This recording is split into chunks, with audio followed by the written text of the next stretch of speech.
Bienvenidos a Sapere Aude, atrévete a saber.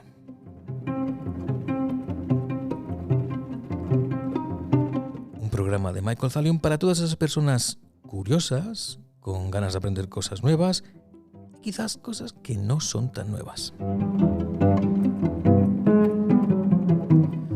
Hoy el tema que vamos a abordar es más allá de la arquitectura. Y contaremos con la presencia de Fernando Valderrama.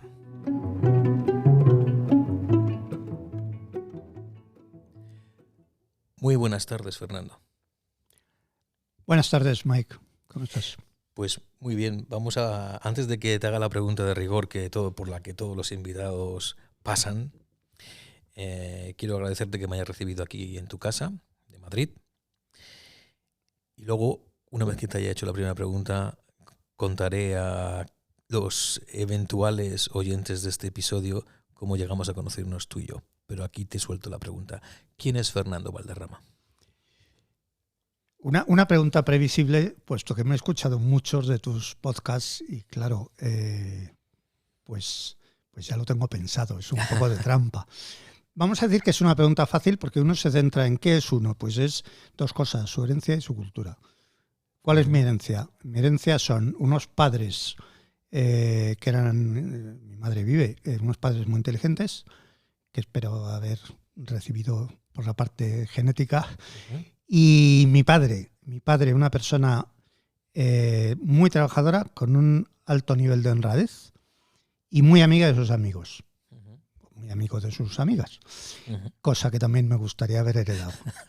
Y mi madre, una persona que siempre insistió en que sus hijos fuéramos personas, vamos a decir, personas cultas, que nos gustara, que habláramos idiomas, que nos gustara el cine, que nos gustara viajar, porque ella en la guerra, por la edad en que le tocó, no pudo hacer eso. Y creo que siempre echó de menos que sus hijos lo tuvieran. Y esa es la parte, digamos, de la herencia. La parte buena que me gustaría tener. Y el entorno, pues el entorno es que estudié en un colegio público, porque mi madre así lo quiso y le gustaba, que estudié en un instituto público, el Ramiro concretamente, también porque mi madre lo eligió así. Y después pues estudié arquitectura en la universidad pública, que es la única que había. Y bueno, y hasta ahí llega, y lo demás dejémoslo para más preguntas. Bien, exacto. Bueno, ahora yo cuento cómo nos conocimos. Nos conocimos a través de una amiga que tenemos en común, que en algún momento también pasará por aquí, por Sapere Aude, que es Inés Fernández Arias. Y tengo que decir que nos hemos conocido siempre en contextos o festivos o musicales. ¿Así? Es decir, no nos hemos conocido profesionalmente. Sin embargo, lo que me llamó desde el primer día que te conocí la atención es precisamente eso de lo que estabas hablando, que yo puedo corroborar que es así. Y es que eres una persona muy culta que tiene conversación para todo. Y entonces lo que voy a tratar ahora en este episodio es de profundizar en Fernando Valderrama. Y otra cosa que me llamó mucho la atención, y ya te lo he comentado en alguna ocasión, es tu parecido con Jon Lord, que era el teclista de Deep Purple, y además me he enterado hoy de que también tocas el órgano, o sea que... Poco, pero lo toco y me disfruto con ello. O sea que... por eso te decía que eres una persona culta. A lo mejor no te gusta lo que voy a decir, pero un hombre del Renacimiento, un humanista. Bueno, eso son palabras muy grandes, ¿no? Pero si te digo algo sobre eso, es que la famosa separación entre ciencias y letras, pues es una separación que a mí nunca me ha gustado, en las dos orillas, creo que lo llamaba Swan, me parece. Esas dos orillas nunca debieron haber existido. Entonces, de hecho, cuando hoy día se habla de humanismo, es un reduccionismo muy grande, porque humanismo es todo aquello que no es la verdad revelada. O sea que sí, me gusta el humanismo, ¿pero por qué? Porque me gustan las matemáticas, la geometría, la física, todo eso es humanismo. O sea, humanismo no es solo la cultura clásica. Y bueno, pues sí, creo que esa separación en dos mitades, esa de haz tú la cuenta que saber de números, pues no. Creo que creo que no está bien, ¿no? Que una persona que se considere culta debe tener un pie en cada una de las dos orillas. Uh-huh. ¿Y qué es lo que te llevó a la arquitectura y no, por ejemplo, no sé, podemos poner por caso, a la filología? Bueno, esta respuesta es muy sencilla y muy, no digo triste. En el instituto, en el Ramiro, nos hicieron a todos un test psicotécnico. Ajá. Al acabar en COU. Y por una de estas cosas que tiene que ver con la respuesta anterior, pues el psicólogo dividió a la gente en dos. Y entonces en algunos ponía letras, no sé qué ponía, letras, historia y no sé qué. Y en otros ponía ciencias, 2 puntos. Y al pie de la letra, arquitectura, caminos. Yo creo que eso es un error, o sea, que no se puede orientar a la gente, no ya en las dos orillas, sino arquitectura, caminos, es que hay más cosas. Y entonces yo, entre arquitectura y caminos, pues insensatamente elegí arquitectura. Y así se escribe la pequeña historia de uno, ni vocación ni historias. ¿Te ha dado muchas satisfacciones la arquitectura? La arquitectura es una palabra muy grande. A ver, la época en la que estudiamos fue una época no muy brillante. Estábamos todos, los profesores y nosotros, estábamos matando a Franco y entonces no nos venía bien ni dar clase ni recibirla. Con lo cual aprendimos mucho más por nuestro grupo de amigos, que éramos entusiastas de la arquitectura, de los viajes, y nos dábamos clases entre nosotros y nos poníamos diapositivas. Uh-huh. Mucho más que lo que yo puedo decir de que aprendí en la escuela, aunque sí que había 2 o 3 profesores buenos, pero el ambiente general pues era un poco degradado. Que si me ha dado satisfacciones luego, vamos a poner la parte que sí. La arquitectura tiene una parte muy bonita, que es que te ayuda o te enseña o te hace disfrutar de los viajes, de ver lo que todo el mundo ve, pero verlo mejor. Es decir, la arquitectura es básicamente gratuita de ver, sobre todo los exteriores. No te cobran, los interiores unos y otros no, y es una excusa buenísima para viajar y viajar y descubrir o ver cosas que no todo el mundo ve, especialmente pues arquitectura moderna u otras. Por tanto, la mayor satisfacción, aparte de tener unos compañeros de carrera que han seguido siendo siempre mis amigos, ha sido disfrutar de una parte de la cultura de una manera especial. Esa es la satisfacción más grande. No sé si tú lo vas a decir, pero por si acaso no lo dices, lo voy a decir yo. Nuestra amiga en común, Inés Fernández Arias, en un momento me contó que dentro del mundo de la arquitectura tú eres muy conocido por un programa informático que la gente que no está dentro del mundo de la arquitectura no conoce, pero que es con el cual se calculan los materiales para la construcción, algo muy prosaico quizás, pero que es una herramienta fabulosa. Háblame de ello. Bueno, muchas gracias por el comentario. Efectivamente, yo me he dedicado a la parte aburrida de la arquitectura y de la construcción.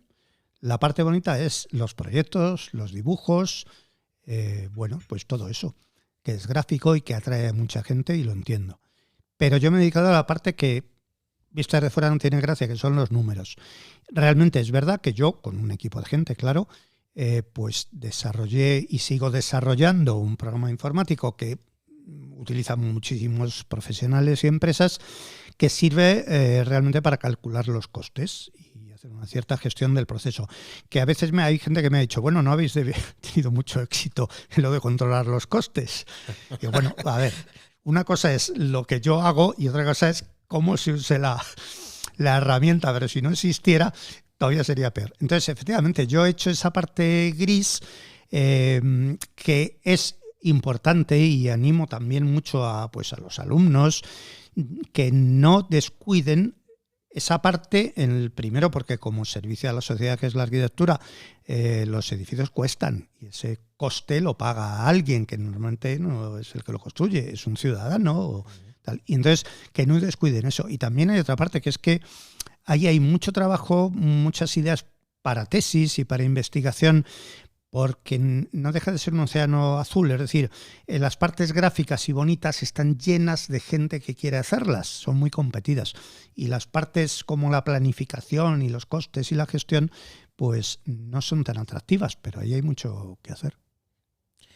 Antes has dicho que estudiaste arquitectura no por vocación, sino porque un psicólogo te dijo que Sí. o caminos o Así arquitectura.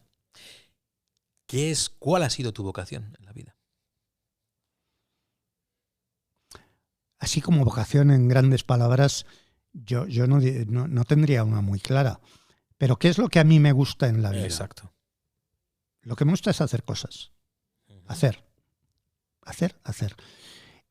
Luego, si hablamos de una vocación así, y lo pienso un poco, yo podría decir, mira, me gusta mucho enseñar. O sea, si hay una vocación, y esa palabra es algo, sería enseñar, que también viene de mi madre, que estudió pedagogía y que llegó a ser profesora y maestra. Y la verdad es que enseñar es precioso, que te voy a contar. ¿Hay buen maestro o buen alumno? ¿Es un buen maestro el que tiene buenos alumnos? ¿O qué, mejor dicho, qué es ser un buen maestro? Ahora que hablas de pedagogía y que te gusta la enseñanza. A ver, todo el mundo sabe quiénes fueron sus buenos maestros, lo único que siempre se da cuenta muy tarde. Nunca te lo detectas el primer día, pero al cabo de los años dices, oye, si yo comparo esta típica persona que te hizo que te gustara la literatura, a lo mejor, o que te gustara la matemática, y era una persona concreta. Entonces, pues un buen maestro es alguien que al cabo del tiempo tuvo una influencia en ti. Yo lo que creo es que enseñar es cambiar. O sea, todo aquello que tú enseñes y no cambia a la persona, no es nada. Por eso no creo en la enseñanza del conocimiento. Eso que se dice, la transferencia de conocimiento. O sea, conocer, tú puedes conocer mucho. Si yo no te hago cambiar en algo, esperemos que para bien, yo he pasado por tu vida como la luz por el cristal, ¿no?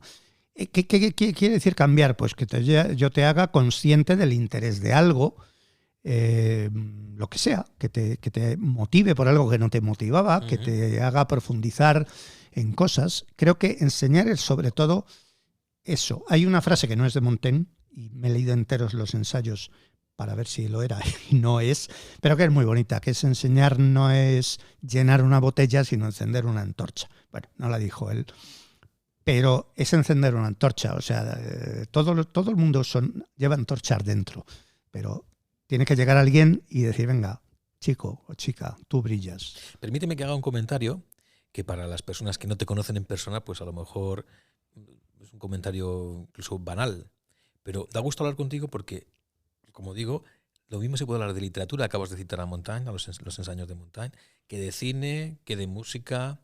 ¿De qué no se puede hablar contigo? A ver, toda mi cultura es muy superficial, ¿eh? No creas, es muy de solapa de libro. Pero ¿de qué no se puede hablar? Lo que no me gusta hablar es de tópicos y vulgaridades. Es decir, de lugares comunes, del mainstream, de lo que todo el mundo piensa, de lo que... Eso no me gusta. Antes hablabas que estudiaste, o te tocó estudiar arquitectura en los años de finales de la dictadura y la transición, Sí. y decías que no eran momentos muy buenos para la educación. Y has dicho que te apasiona, que te gusta la enseñanza. La enseñanza o la educación, si la comparas con la educación de hace 40 años y la de ahora, ¿ha subido? ¿Ha bajado? Me estoy refiriendo al nivel de las personas que salen de un instituto o llegan a la universidad, o salen incluso de una carrera universitaria. ¿Qué dirías? Y mójate. Aquí hay respuestas estándar que no voy a dar. En general, respuestas estándar son las que te da hoy el ChatGPT. Le preguntas a ChatGPT esto y te da una respuesta estándar. Bueno, yo te voy a dar otra. La enseñanza se ha democratizado, o se ha universalizado. Estudia mucha más gente que antes. También da clase mucha más gente que antes. Por lo tanto, necesariamente se ha abierto la campana de Gauss, digamos. Es decir, antes necesariamente tenía que ser mejor, igual que la televisión cuando había solo un canal o dos, era mejor que ahora cuando hay 47, porque es que allí estaba el estudio abierto y el uno y los actores y todo, ¿no? Es decir, la enseñanza se ha abierto mucho, hay mucha más gente que estudia y sería imposible que estudiando muchísima más gente y dando clase muchos más profesores, encima hubiera un nivel más alto. No puede haber un nivel más alto. Lo que pasa es que hay mucha más cantidad y dentro de eso pues hay la misma proporción, no, hay mayor proporción de gente buena porque es que hay mucha más cantidad. Entonces, yo no podría decir, bueno, la gente no sabe nada, los alumnos acaban. No, porque no es así. La gente joven sabe muchas cosas y además sabe las que necesita, y además oyes hablar hasta a los niños. Oyes hablar a los niños de 5 años hoy día con los padres y no se parecen nada a lo que yo hablaba con el mío a los 5 años. A favor. Has mencionado el chat GPT, es decir, Sí. la inteligencia artificial. ¿Qué opinas tú de la inteligencia artificial? Que no sea una vulgaridad. Que no sea una vulgaridad o algo Mira, estándar. un amigo mío de siempre, que ahora tiene un puesto importante en la Secretaría de Estado de Cosas Digitales, no sé cómo se llama, de la Sociedad Digital, César Pérez Chirinos, decía desde hace muchísimos años, a lo mejor de 40, decía, inteligencia artificial es aquello que todavía no saben hacer los ordenadores. Hace 40 años. Es decir, cuando los ordenadores empezaban a hacer algo, ya no se llamaba inteligencia artificial, sino que se le ponía nombre. Por ejemplo, juego de ajedrez. Bueno, pues ya saben jugar al ajedrez. O traducción automática. Pues traducción automática, reconocimiento de imágenes. Se iba sacando de la inteligencia artificial y se quedaba para la inteligencia aquello que todavía no se hacía, ¿no? Curiosamente hemos llegado a un punto, en un año o dos, donde ya empiezo a tener dudas de que eso sea válido. Es decir, ahora ya se llama inteligencia artificial a lo que hace ChatGPT, aunque debería llamar solo modelos de lenguaje avanzado o algo así. ¿Qué opino de eso? A corto plazo todas estas cosas se sobrevaloran y todo el mundo se queda en lo que se llama, en la curva de Gartner, que es muy interesante ver de la innovación, el hype, ¿no? El pico de las expectativas sobreinfladas. Bueno, pues estamos en el pico de las expectativas sobreinfladas de la inteligencia artificial. En ese sentido del ChatGPT. Después de esto viene un momento en el que todo el mundo lo usa, entonces pasas al valle de la desilusión porque la gente se da cuenta que no era tan espectacular y luego ya sigue a la travesía del desierto y tal. ¿Qué quedará de eso? Nichos, en mi opinión. Nichos donde es extraordinariamente buena, pero nichos. Y lo demás, pues es una ayuda como un buscador. Bien, vamos a abordar este asunto de la inteligencia artificial, dado que te gusta la enseñanza, o que has dicho que te apasiona la enseñanza. Cuando estudiábamos, porque yo también tengo una edad, en la época en la que yo estaba en el colegio y luego en el instituto y después la carrera, la memoria tenía un papel muy importante en el estudio. Yo ya pertenezco a la generación que eso de la memoria empezaba a dejarse de lado en la escuela, y ahora yo creo que la memoria se utiliza más bien poco. Y en mi opinión yo creo que eso va a tener un resultado negativo X, no lo sabemos todavía porque todavía no hay una generación que haya vivido sin la utilización de la memoria, pero está claro que dejamos de ser personas en el momento que perdemos la memoria. Somos seres humanos, pero si no tienes... No, con esto no estoy diciendo que si no se utiliza la memoria vamos a dejar de ser personas, pero sí que creo que esto de la inteligencia artificial tiene o favorece el que seamos nosotros las máquinas artificiales y que la inteligencia artificial se convierta en inteligencia dominante. Bueno, eso es como la rata que le dice a otra rata, dice, mira cómo tengo de dominado a este tío de la bata blanca. Cada vez que me doy una palanca me echa una golosina, ¿no? La inversión de los papeles. A ver, sobre esto se puede hablar mucho. Pero fíjate, hoy he leído una declaración de un profesor que conocí en su momento, Claudio Alsina, y dice, solo he leído el titular, no he tenido tiempo de leer lo demás, dice, no debemos matematizar a los chicos, dice él, enseñándoles cosas que los padres ya no usan. Y ojo, que bueno, es decir, los padres no hacen raíces cuadradas calculándolas, sin embargo, bueno, no creo que se les enseñe, pero a mí sí me enseñaron a hacerla, pero los padres ya no lo hacen. Podríamos poner muchos ejemplos. ¿Qué ocurre con la memoria? A ver, yo creo que ha estado sobrevalorada nuestra enseñanza, porque me parece muy bien la memoria, pero siempre que recordemos cosas, o sea, porque hay que comparar qué es lo que memorizo de todo lo que puedo memorizar. O sea, ¿memorizo los Reyes Godos o memorizo en mi opinión es absurdo, sí. Claro, pero es absurdo, pero es que mis padres los tuvieron que memorizar y entonces era lo que había que hacer. Y luego después memorizamos los planetas Y es divertido porque uno de los planetas, que es Plutón, has dejado de ser planeta y luego ha vuelto a ser. Entonces, ¿qué pasa? Lo memorizas, pero estás equivocado, porque un día ya suspendes el examen porque sabes uno que no era. Es decir, creo que la memoria en ese sentido se ha abusado de ella porque es demasiado fácil enseñar a los alumnos en el sentido de decirles, toma, te voy a contar la batalla de tal o el libro de historia y mañana te lo pregunto. Y esa memoria me parece que no, porque desaloja otra. Es decir, si en ese tiempo en el que yo les obligo a aprenderse algo, lo que sea, les enseño otra cosa que hay que memorizar igual, pero que, vamos a decir, aunque esté mal vista la palabra, pero me da igual, que es útil, pues a lo mejor es como se hace una paella, ¿sabes? O sea, no quiero decir utilidad de pico y pala, sino de... Entonces, vale, primero elijamos qué vamos a enseñar que sea memorístico, pero a lo mejor hay que hacerlo. Y después yo sigo convencido de que se aprende haciendo.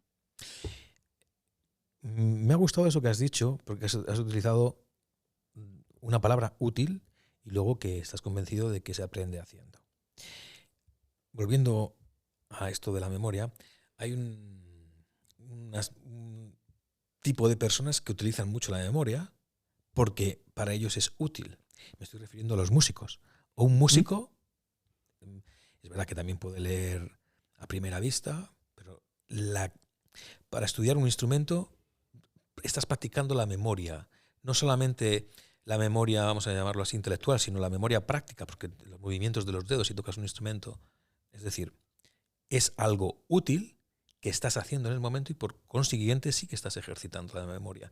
Pero en las actividades intelectuales en los colegios, eso, tienes razón, ¿qué es lo que hay que memorizar? Pero yo creo que cada vez más nos volvemos... A ver si me sé explicar. En mi opinión, esto es una afirmación mía que no se puede comprobar, pero en mi opinión, dejar de ejercitar la memoria influye en que se pierda el pensamiento crítico. A ver, esa línea de pensamiento es muy habitual y llevar la contraria, vamos a decir que vas en contra de un mainstream, que es lo que a mí me gusta, por eso lo hago. Fíjate, yo creo que de todos los experimentos o pruebas o investigaciones sobre la enseñanza y todos los gente que ha estudiado pues desde Montessori a quien tú quieras, puede que me equivoque, pero no hay ninguno que diga como resultado de los experimentos que hay que potenciar la memoria. Todos lo que dicen es hay que potenciar la actividad práctica, el juego y tal. Es decir, cuando alguien monta un colegio innovador, todos los que han montado colegios innovadores van por el otro lado. Sin embargo, a lo mejor en Eton o en el ICAI, que no son innovadores, siguen con la memoria. Quiero decir, habría que ver si se basa en algo eso. También puedo decir que es que uno es un poco, tiene unas vivencias personales y para mí la memoria, yo es que me tengo que aprender el catecismo. Pero no solo el catecismo, es que en donde yo estaba, colegio público, pero la religión, pues ya sabes que tenía un peso, la tortura a la que nos sometían era que cada uno tenía que responder a una pregunta del catecismo y preguntar la siguiente de memoria al siguiente alumno que estaba detrás. Es decir, que yo tenía que decir Dios es uno y trino por la gracia de Dios o lo que fuera, y a continuación me volvía al siguiente y le hacía yo la siguiente pregunta del catecismo. Eso explica que yo le tenga un poquito de repelús, porque fue utilizada contra mí. Y sin embargo, casi todo lo que he estudiado y me ha gustado y tal, pues yo memorizo lo que haga falta. Vamos, lo de los músicos es que es un uso de la memoria, pero es un uso tan útil que si no lo ejercitan no podrían tocar. Entonces yo creo que ha estado sobrevalorada, entre otras cosas porque para los profesores es muy fácil abusar de la enseñanza memorística, de yo te digo algo, tú lo recuerdas y luego te lo pregunto. Entonces, como creo que está descompensada, pues yo me sitúo del otro lado, aunque el otro lado también es muy caricaturizable. O sea, nos sentamos en corro y hablamos de la palabra patata. Hombre, también hay que saber que es un tubérculo y que no se puede comer cruda porque es tóxica. Has dicho, y repito, aprender haciendo. Tú que te gusta aprender haciendo. Lo cual me lleva a la innovación, que quizás sea una palabra que casa mucho contigo, que te resuena mucho, porque aprender haciendo es innovar. Quiero enlazar esto de la innovación, porque siempre ahora actualmente pues está esto de I+D, investigación y desarrollo, innovación, pero a lo mejor se queda en alguna parte muy superficial. ¿Qué es innovar realmente? Bueno, yo sé que he innovado mucho, pero lo sé porque me he dado cuenta después. Yo nunca busqué innovar.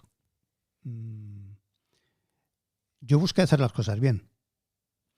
Entonces, cuando vas a hacer las cosas bien, hay cosas que ya se hacen bien y entonces lo que tienes que hacer es aprenderlas y repetirlas. Las que sean. Y hay otras cosas que cuando ves cómo se hacen, no se hacen bien. Y entonces tienes que ver cómo se mejoran. No porque busques la innovación. Por eso ahora hay mucho eso que tú dices de la innovación por la innovación. Es que yo tengo que innovar. Pues a lo mejor no. A lo mejor lo que tienes que hacer es seguir haciendo lo mismo porque está muy bien hecho y no en tu campo o en un campo específico no y en otros sí, ¿no? Yo nunca busqué innovar hasta que me di cuenta de que sí, yo hacía cosas porque buscaba hacerlas mejor. Y al hacerlas mejor las haces distinto, claro. O sea, no puedes hacer lo mismo y pretender un resultado distinto como parece ser que dijo Einstein. Y sí me di cuenta también de una cosa sobre la innovación, que es una receta que puedo dar, que es fácil. Una de las formas de innovar suena un poco pretenciosa, pero es muy fácil, es no mirar lo que han hecho otros. A ver, ¿qué quiero decir? Cuando lo que se hace está bien, lo que hay que hacer es copiar. Y ya está. Pero cuando lo que se hace tienes una vaga idea de que no está bien, no mires lo que han hecho los otros. Porque entonces lo vas a repetir y te va a cortar las ideas. Es decir, una vez que ves cómo se hace algo, ya es muy difícil que se te ocurra otra manera radicalmente distinta, ¿no? Y yo he seguido un poco eso al principio sin darme cuenta y ahora de forma más deliberada, ¿no? Por ejemplo, yo que hago programas de ordenador, vamos a decir que a lo mejor dicen, bueno, es que has mirado lo que hay, es que te conoces la competencia. A ver, en aquello que yo soy número uno o pretendo serlo, no miro lo que hacen los demás. En todo lo demás sí, yo miro mucho y copio mucho.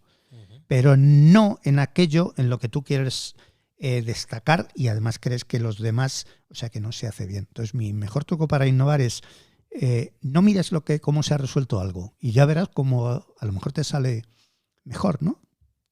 ¿En qué eres número uno? Bueno, en mi empresa es número uno en el software de gestión de costes. Claramente, número uno tiene un buen liderazgo, una gran imagen, un montón de usuarios y un reconocimiento.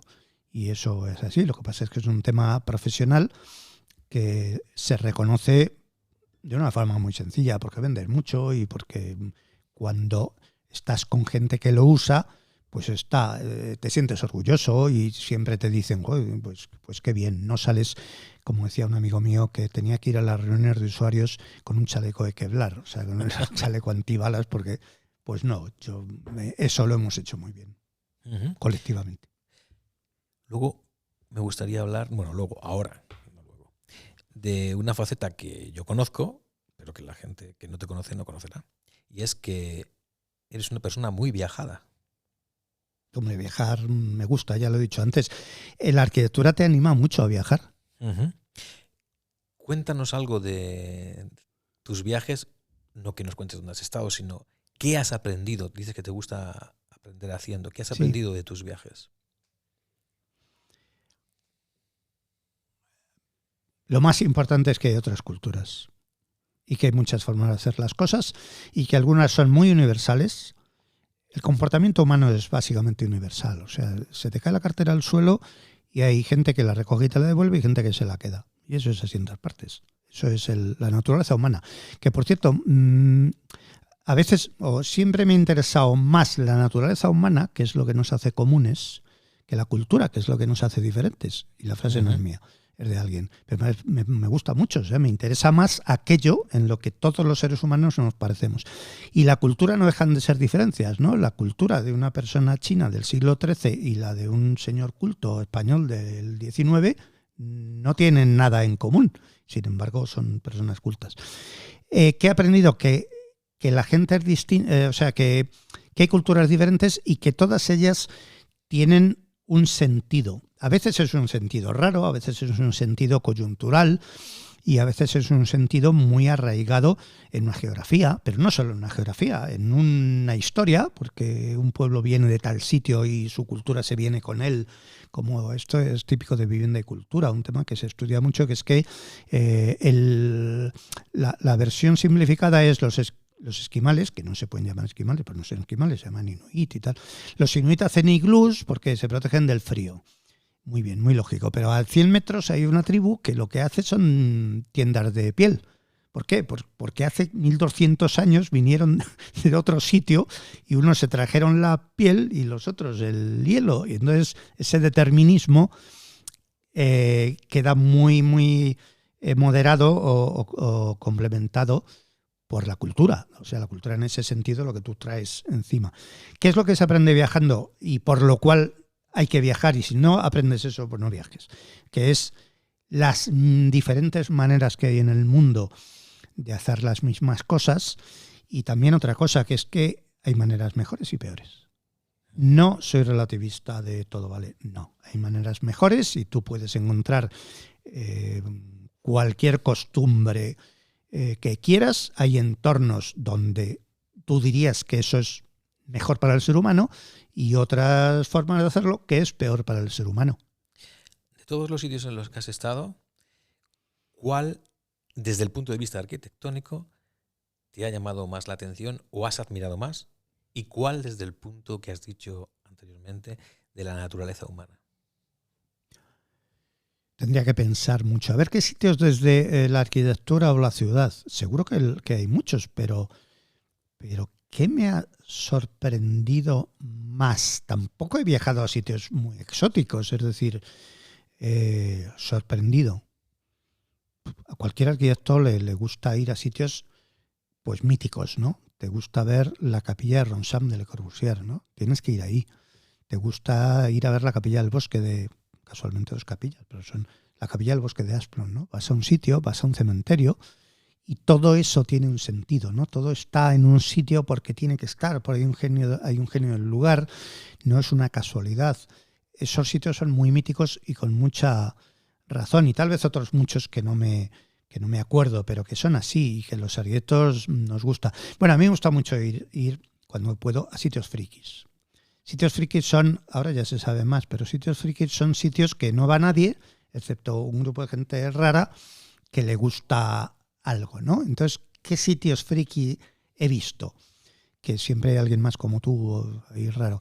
Bueno, me acuerdo, fuimos expresamente, porque tienes que ir expresamente, un conejo rosa de 30 metros de largo, de fieltro, relleno de paja, que hizo un grupo artístico alemán en en un altiplano de Italia, y que lo hicieron como experiencia para ver cómo la obra de arte se funde en la naturaleza, ¿no? Entonces vas allí y 10 años después no quedan más que unos jirones de fieltro, un poco de paja, y 20 tíos como tú intentando mirar lo del conejo, que se puede ver en Google Earth, o sea que era un conejo enorme, ¿no? O por decir una referencia más arquitectónica, el monumento a Sarfati de Terragni. Sarfati es el hijo de una familia italiana que murió en la Primera Guerra Mundial en las terribles trincheras que establecieron los italianos contra lo que fuera del otro lado, los austriacos, ¿no? Y allí hay un valle donde murieron a mansalva, estuvieron 3 años en trincheras y murió el pobre Sarfati. Y Terragni le hizo un monumentito. Y ese monumentito que antes costaba mucho encontrar, una vez que llegas allí, otra vez dices, esto merece la pena, ¿no? ¿Qué es? Ajá. Un sitio, es un lugar, es pequeño, es de piedra y hay flores allí, ¿no? Pues esos son sitios así un poco especiales, ¿no? Y luego me has preguntado también... Desde el punto de vista de la naturaleza humana. De la naturaleza humana. Pues mira, cuanto más lejos vas, más compruebas que todos somos iguales. O sea, si yo te digo que la naturaleza humana en Nueva York te sorprende, pues no. Tal vez te sorprende lo poco que he ido, que no es mucho, pues haber ido a África. Y te encuentras, a África, me refiero a la África negra subsahariana, pues te encuentras niños que juegan al backgammon o al ajedrez y dices estúpidamente, porque dices, pero qué bien juega. O sea, a ver, ¿por qué no va a jugar bien? Si es que no tiene por qué. Pero es que me acuerdo de una niña pequeñísima que jugaba al backgammon, que es un juego muy africano, y ponía las fichas, cuando las movía, no contaba, las llevaba directamente al sitio donde tenían que acabar todas como si lo tuviera, y yo me quedaba alucinado estúpidamente, porque a ver por qué me voy a quedar alucinado, ¿no? Pues cuanto más lejos, probablemente más compruebas que todos somos así de parecidos, y eso sí, te puedes encontrar un baile muy diferente y unas costumbres que tal, pero lo otro es igual. Volvamos ahora a España, que es donde estamos actualmente. Estamos en Madrid, que es la ciudad en la que vives y en la que naciste. Yes. De Madrid arquitectónicamente, ¿qué podrías decir o qué te gustaría decir? Está bien. Yo no me gusta hacer juicios globales que no van a ningún lado. De Madrid está muy bien, Madrid está muy mal, Madrid muy fuerte. No, porque esos juicios globales son un poco... no están sustentados en nada. Pero Madrid tiene sitios muy bonitos y edificios muy bonitos y muy interesantes. Y además yo aprendí, gracias a mis amigos fundamentalmente, y también a algunos profesores, ¿por qué no? Pues a esa arquitectura que hay en Madrid, que a lo mejor una se conoce y otra no, pues la arquitectura de Cano Lasso, la arquitectura de La Sota, la arquitectura pues también de Corrales y Murezún. Estos son edificios modernos. También hay una arquitectura antigua, antigua me refiero clásica o barroca, pues muy buena, hay unas iglesias interesantísimas. Curiosamente hay una bonita pregunta del Trivial que es ¿cuál es el edificio más antiguo de Madrid que me gusta? Porque nadie acierta nunca jamás, que les dejo al que escuche que piense 10 segundos y puede decir la iglesia de San Pedro el Viejo. No, el edificio más antiguo de Madrid es el templo de Devot. Entonces hay muchos... Que por cierto, desde ahí se ven unos atardeceres maravillosos. Absolutamente, desde ahí, desde las Vistillas, desde el Parque Sur del Manzanares, desde las lomas estas que se llaman del Tío Pío. Del Tío Pío, las dos tetas los cerros del Tío Pío. Madrid tiene sitios muy bonitos, aunque yo no soy un mitómano de decir, el atardecer de las Vistillas es el mejor. No, bueno, pues es un atardecer que está fenomenal. Madrid es muy paseable. Madrid ahora, pues además tiene cantidad de gente que viene de muchos sitios. Cuando yo era pequeño, mira, yo vivía al lado del Museo del Prado, al lado. Y mi madre siempre decía, vivís al lado del Museo del Prado, tenéis la obligación de conocerlo. Y era gratis, muchas épocas fue gratis, y entonces yo entraba a veces por la puerta de Murillo y salía por la de Goya, o sea, de Velázquez, entraba por Velázquez y salía por la de Goya. Y me gustaba mucho y lo conocía, pero nunca estuvo lleno. Y un día leí que el día que vino a verlo Manet, por cierto está en la exposición, el día que vino a verlo Manet, vinieron 7 personas a ver el Museo del Prado en total, ¿no? Claro, hace 150 años. Quiero decir, vamos a disfrutar de lo que hay sin pensar, o sea, pensando lo valioso que es. No vamos a esperar 150 años a que vengan los japoneses. El Museo del Prado era tan bueno hace 50 años como ahora y estaba vacío. Bueno, pues vamos al Museo del Prado. Ahora me encanta Colecciones Reales, me encanta. Creo que es un sitio fantástico, tanto por el edificio, que bueno, está bien, pero es que lo que hay dentro me parece maravilloso. Pues Colecciones Reales, está al lado de las puestas de sol de Vistillas y la que has mencionado tú, y tantos sitios interesantes. Pero vamos, yo lo que me gusta y recomiendo mucho es la arquitectura moderna, entre otras cosas porque la otra ya tiene muchos padrinos, ¿no? Pero la arquitectura moderna... ¿Qué destacarías de Madrid de arquitectura moderna? A ver, de tantas cosas como hay, pues fíjate, menos conocidas. Sí, esas, las frikis. Menos conocidas. El César Carlos de La Sota. Es un colegio que está allí perdido y que no vas a ver, y vete a verlo. El César Carlos es un ejemplo limpísimo de la arquitectura moderna y ya está. Pero claro, otras son muy conocidas. ¿Qué voy a decir? El Colegio Maravillas de La Sota también, ¿verdad? No me equivoco. El Maravillas. Arquitectura moderna, es que hay mucha. Mira, el otro día, pues, ejemplos sencillos. Castellana 6, creo que es el 6. Es un edificio que fue de IBM y lo hizo FISAC. Es un edificio que ahora lo ves y bueno, es sencillo, moderno, de lamas de hormigón. Es una maravilla de edificio. ¿Por qué? Bueno, pues hay que verlo y hay que ver por qué eso es bueno y por qué es mejor que otros de al lado que son de la misma época, ¿no? Esa arquitectura pues de FISAC, de otros maestros que mencionaba antes, Fíjate, tendría que pensarlo, pero desde luego que hay muchos. No te creas que es por falta de ellos, casi por cualquier sitio que vayas. O suele ocurrir una cosa, y es a quienes vivimos en Madrid, Sí. o quien vive en una ciudad X, la que sea, cuando vamos caminando no solemos mirar arriba. Es verdad. Entonces podemos pasar por una calle Cierto. y de repente te llega un extranjero y dice, mira, entonces alzas la vista y dices, pero bueno, ¿qué hace eso ahí que no he visto en toda mi vida que llevo aquí? Es decir, muchas veces la mirada del extranjero en el sentido literal de la palabra, del que es de fuera, te hace ver cosas que uno estando dentro jamás vería. Totalmente. Ahora te puedo contar una cosa, pero me he acordado ahora mismo, el otro día paseando, calle Mayor, número 4 o 6, a la izquierda de la Mallorquina, hay un edificio de Antonio de Palacios. Ese edificio de Antonio de Palacios es soberbio y además lo notas. Una vez que te dicen, mira eso, dices, es mucho mejor que los de al lado, ¿lo ves? Es que es muy bueno. Dentro hay un patio. Y hay un patio que cuando yo era joven había una tienda de reprografía, entrabas allí y veías el patio y tal. Ahora no se puede entrar, hay que pagar porque es propiedad pública, privada. Vale, eso. ¿Qué quiero decir? Hay que ver las cosas que tenemos cerca porque no las aprecias a veces por un síndrome de un poco de papanatismo, de como esto lo he visto siempre, pues no será muy bueno, ¿no? Pero vamos, te iba a contar que mi tía Juanita, que vivía en Puerto Rico y que venía cuando éramos pequeños y nos hacía una gran ilusión, cuando tenía 10 o 12 años, un día viene, me voy a comer un cocido en sésamo. Y yo pensé, mi tía Juanita viene de Puerto Rico a comerse un cocido, pero el cocido, tal. Y a mí no me cabía en la cabeza que le pudiera parecer interesante un cocido. Y ahora que soy un poquitín de no soy nacionalista madrileño, pero es que nací en Madrid. Uh-huh. Y me parece que es que el cocido está muy bien. Entonces me gusta la fabada, la paella y el salmorejo y todo lo que tú quieras. Pero el cocido es un patrimonio importante. Uh-huh. Y a mí me lo descubrió mi tía Juanita, que venía de Puerto Rico a comerse un cocido a sésamo. Quiero hablar, antes de terminar, de un tema que sé que te gusta y del que entiendes mucho, que es el cine. ¿Qué va? Me gusta, pero no entiendo nada.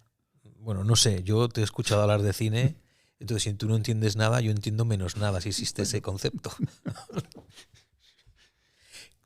¿Qué es lo que ¿por qué te gusta el cine? Lo primero es que mi madre quiso que nos gustara el cine. Cosa que ella insistió, pero es que además yo vi, por decirte algo, yo fui a ver, ¿cómo se llama? The Servant, el sirviente, del Osei, sirviente, esta de Dirk Bogarde. Me llevó mi madre a los 13, 14 años, no es una película para que tu madre te lleve a ver. Uh-huh. O sea, mi madre le gustaba, pero como ella no podía ir mucho y mi padre pues tampoco tal, quiso que sus hijos sí les gustara, con lo cual el haber vivido ese estímulo es muy importante. En mi casa había libros.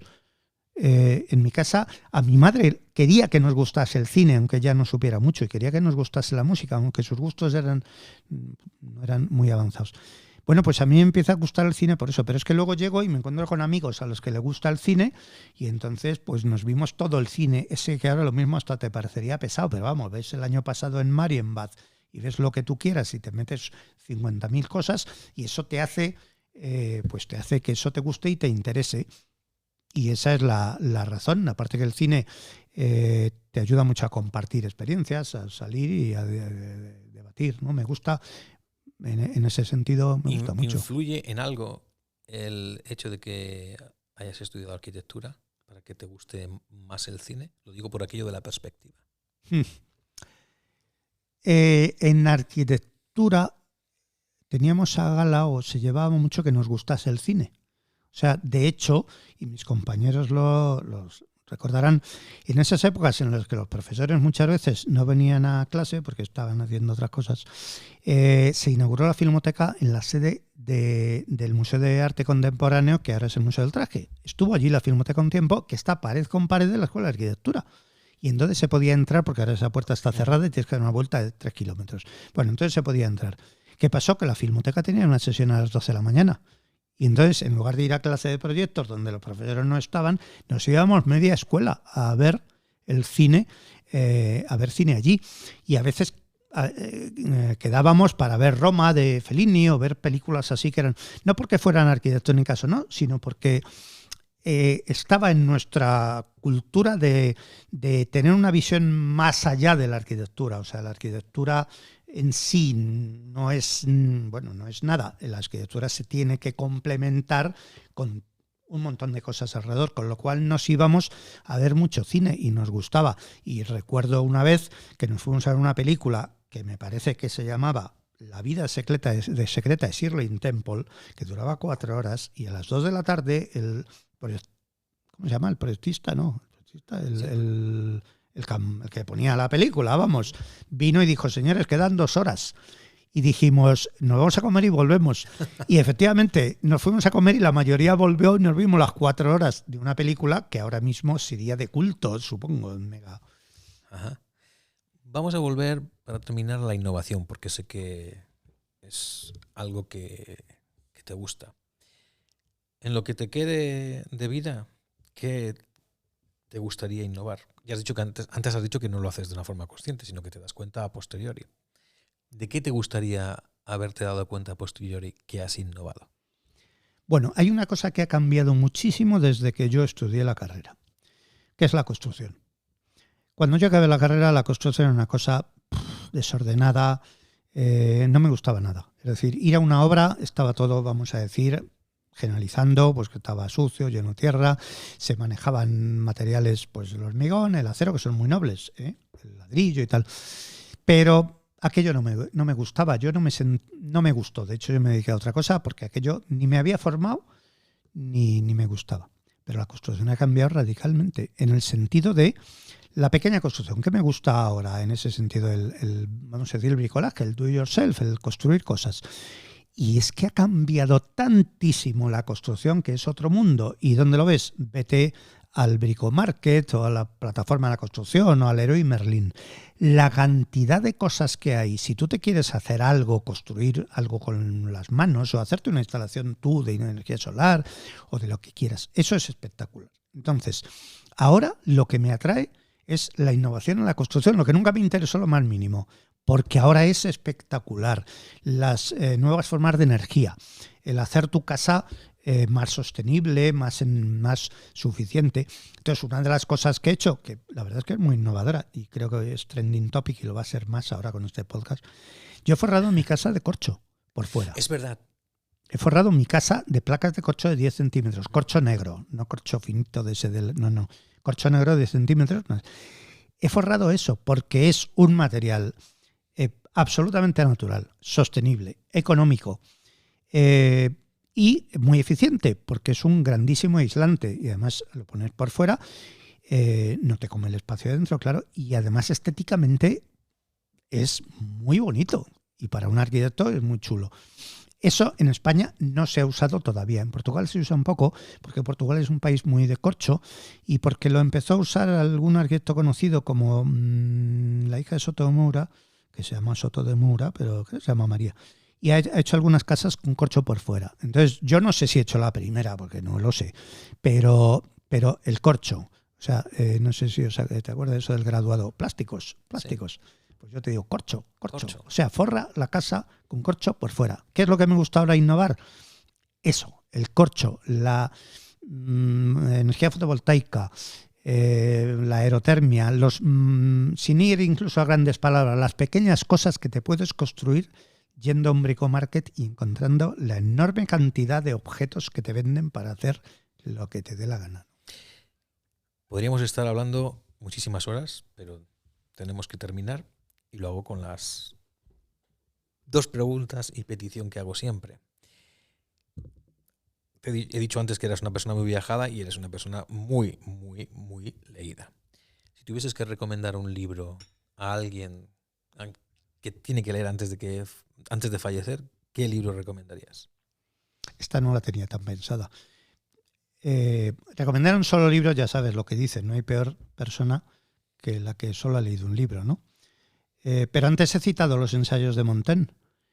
Y es un libro que, si bien es un libro que yo recomendaría, o sea, léete los ensayos de Montaigne, porque creo que es, y por eso la palabra ensayo viene de ahí, porque es, vamos a decir, la primera persona que inaugura una forma de pensamiento que es yo pienso esto sobre esto.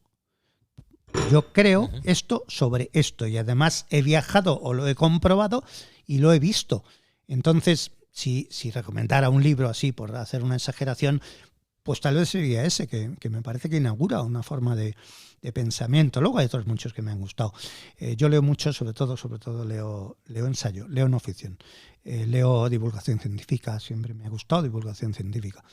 Pero ese sería un libro. Y si quiero hacer una recomendación más general, sería lo que ahora se llama la gran historia. Las historias que empiezan en el Big Bang y acaban anteayer. O sea, una historia de la humanidad, no de la humanidad, una historia que es comprehensive. O sea, desde que tal. ¿Y la otra pregunta es? La siguiente pregunta es, lo mismo aplicado a la música, una música que recomendarías que hay que escuchar sí o sí. Soy mucho más incapaz de eso. Porque mis gustos, primero... Perdona, antes que te interrumpa, porque al respecto de lo que has dicho, eso de una historia que empiece en el Big Bang la gran historia. Hay un libro que a mí me pareció muy bueno en su día cuando lo leí, no sé si lo leyese ahora sí diría lo mismo, pero me pareció muy bueno, de Bill Bryson, que se llama Una breve historia de casi todo. Sí, ese tipo de historias lo tengo por ahí. Ese tipo de cosas me gustan mucho, ¿no? Creo que Edward Wilson, que también es muy conocido, también escribió otra. Y hay muchas en ese sentido, aunque no sean tan grandes, las de Jared Diamond. Hay varios historiadores que han seguido esa línea que me gusta mucho, ¿no? Pero volvamos a la tema música. De la música. A ver, mi cultura musical es mediocre. Yo no he sabido nunca ni de moderna ni de clásica.